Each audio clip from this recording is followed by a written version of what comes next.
Welcome to Wealth Hustle 247 podcast, your trusted guide to financial literacy, business innovation, and entrepreneurial success. Learn how to grow your wealth, make informed decisions, and turn your ideas into profitable ventures. Welcome to today's podcast. We're diving into a crucial topic, the 6 basic rules of investing.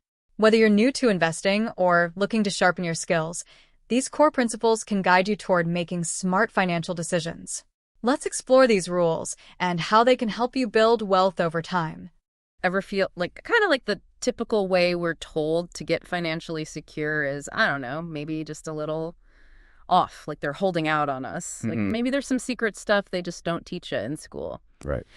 Well, get ready to explore some seriously outside the box money advice. We're diving deep into this YouTube video from the Rich Dad channel. It's hosted by speaker's name. He wrote Rich Dad, Poor Dad. Yeah, I know him. He's famous for making some really bold claims. And let me tell you, this video, it does not disappoint. What really struck me was how he just goes straight after, like, the whole education system. Yeah. He doesn't beat around the bush, calls it fake, especially when it comes to teaching people about money, Yeah, he really lets him have it. Basically says schools set us up to get stuck in that daily grind of earned income. Tell me about it. Trading time for money at a job, the worst part. What's that? Earned income, it's taxed the highest. Oh, for sure. He contrasts that with what he calls portfolio income. That's what you make buying and selling assets. Okay. Like stocks, bonds, real estate, that kind of stuff. But he says he doesn't even mess with that much himself.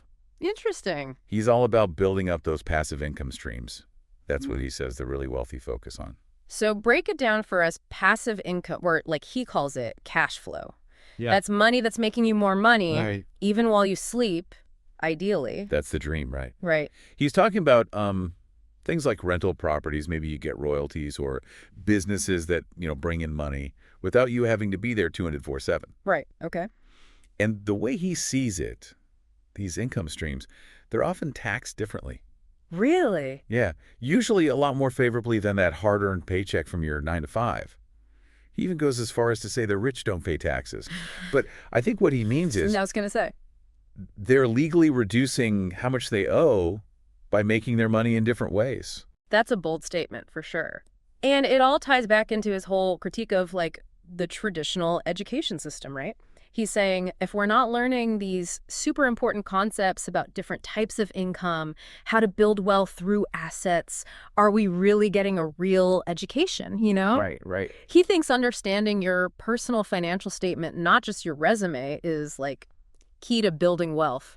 He even says bankers don't really care that much about your resume. It's true. They want to see your financial statement. They want to know your assets, your liabilities, how you handle your money. It's like he's saying that in the world of, finance and being an entrepreneur, your financial smarts are your most valuable asset. Yeah.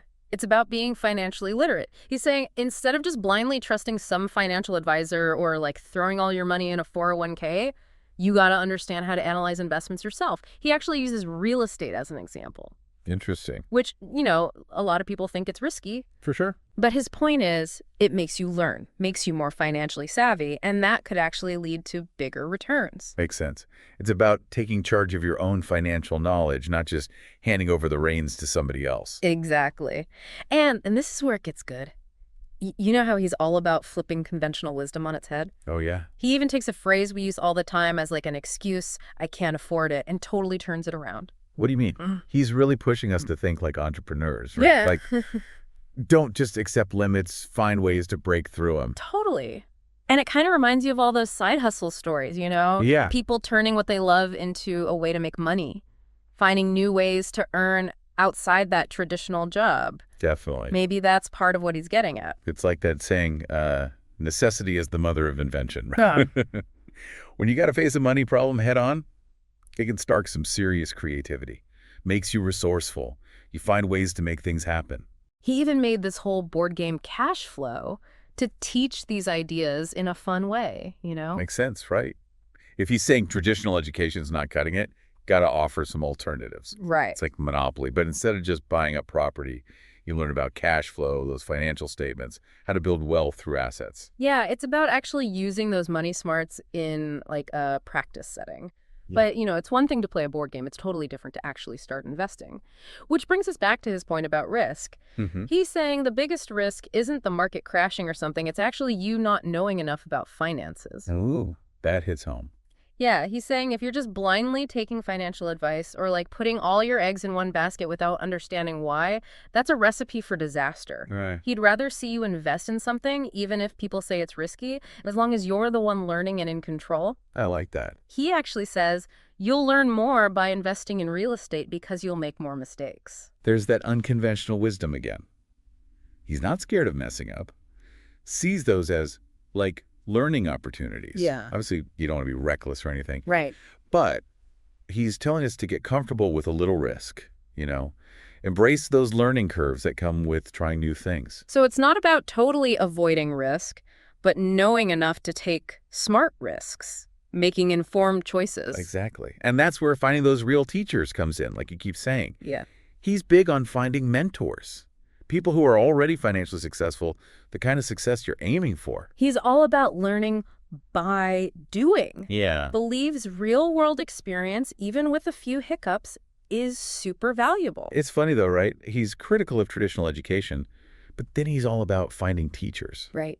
It's like the kind of teacher really matters. I see what you mean. Got to be choosy, find those mentors who can give you that practical, real-world knowledge, not just textbook theories. That's such a good point. It's like, find those people who've actually walked the walk, taken risks, made those mistakes, and came out the other side with some serious wisdom to share. It's like, why even bother with a swim coach? Just throw yourself in the deep end, right? Well, he's not saying that exactly. But you get the idea. Right. You can read every book about swimming, but until you're actually in the water, got to feel that resistance, figure out how to float. That's how you really learn. Okay, I'm with you. So where do we find these financial gurus, these real teachers he's always talking about? Is there some, secret clubhouse for wealthy mentors we don't know about? He's a little vague about the how, but he does give us a few clues. Okay. He's big on networking. Yeah. Going to those seminars, workshops, finding people who are, a couple steps ahead of you on whatever path you're on. It's interesting because it's like he's saying, forget that one-size-fits-all education system.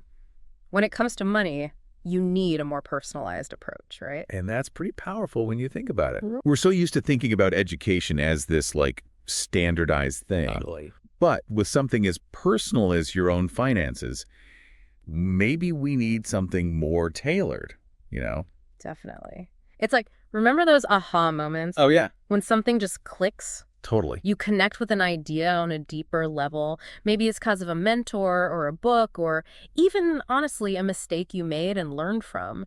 Those are the lessons that stick with you. For sure. And a lot of times, those moments, they happen outside some classroom.